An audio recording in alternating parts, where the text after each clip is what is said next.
后刮风天的时候就别开窗户了。我刚想在小区群里问问谁家内裤丢了，结果谁偷我家内裤了？我把内裤拍到了小区群里，刚想解释一下，但没想到手滑出去了一张表情包。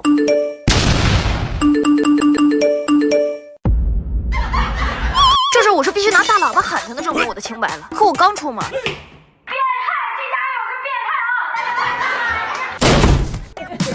看来这事我只能认了。我把丢内裤的大姐叫家来解释，我说我偷内裤的原因是想给全楼邻居换条新内裤。哦，有男款不？你大概3年都不带换。